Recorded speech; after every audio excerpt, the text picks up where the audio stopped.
The whole cycle necessarily returns to its beginning, and does so at the moment when capital D, in point of contingents, the state furthest removed from capital A, changes into A3 by a kind of enantiodromia. We thus have the formula reproduces exactly the essential features of the symbolic process of transformation. It shows the rotation of the mandala, the antithetical play of complementary or compensatory processes. Then the apokatastasis, i.e. the restoration of an original state of wholeness, which the alchemists express through the symbol of the Ouroboros. And finally, the formula repeats the ancient alchemical tetrameria, which is implicit in the fourfold structure of the unity capital A equals ADCB.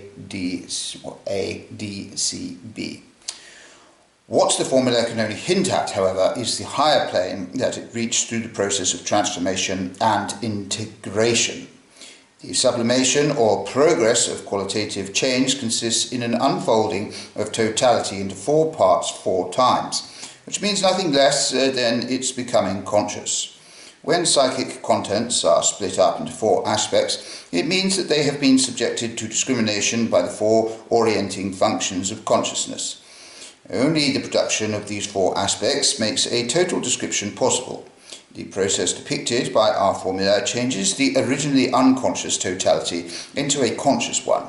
The anthropos, capital A, descends from above through his shadow, capital B, into physis, capital C, equals serpent, and through a kind of crystallization process, capital D, equals lapis, then reduces chaos to order, rises again to the original state, which in the meantime has been transformed from an unconscious into a conscious one.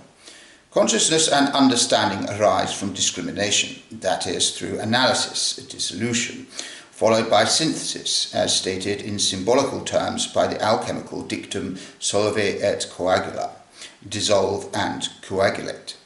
The correspondence is represented by the identity of the letters A, A1, A2, A3, and so on.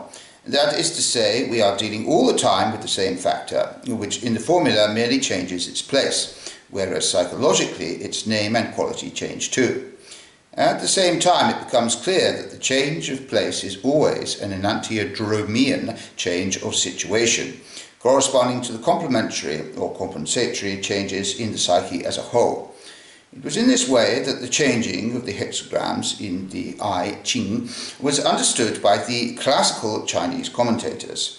Every archetypal arrangement has its own numinosity, as is apparent from the very names given to it. Thus A to D is the kingless race, A1 to D1 is the shadow quartinio, which is annoying because it stands for the all-too-human human being, Nietzsche's ugliest man. A2 to D2 is paradise, which speaks for itself, and finally A3 to D3 is the world of matter, whose numinosity in the shape of materialism threatens to suffocate our world. What changes these correspond to in the history of the human mind over the last 2,000 years, I need hardly specify in detail.